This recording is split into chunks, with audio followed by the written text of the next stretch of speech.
Yaliko Ssenkagala w'ekibiina ky'FDC retired Dr. Kanokiza Besigye akyali mu kaweefube we okutalaga eggwanga lyonna n'ekigendererwa ekyokusaba bannakibiina okumukwasa bendera y'ekibiina mu kamyufu asobole okuvuganya kuba pulezidenti ng'olunaku lw'eggulo yalumazeeko ng'atalaga ebitundu omwabadde disitulikiti y'e Serere Ngora ne Bukedea. Ngora oye! Oye! One Uganda! One people!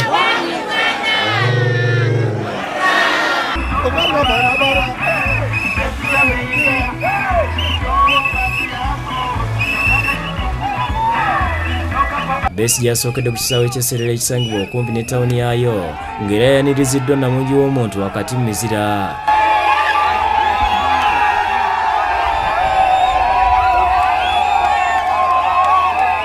Besigye bano yabasabye okumuwagira mu kiseera ekyakalulu. Every leader who has come to government has come with guns and bombs. Every leader that has left office has been chased by bombs.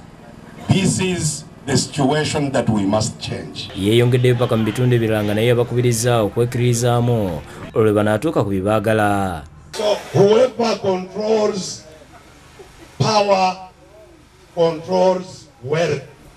If you have no power, you will never get rich. You will never get services. You will never get jobs. You will remain the way you are if you have no power.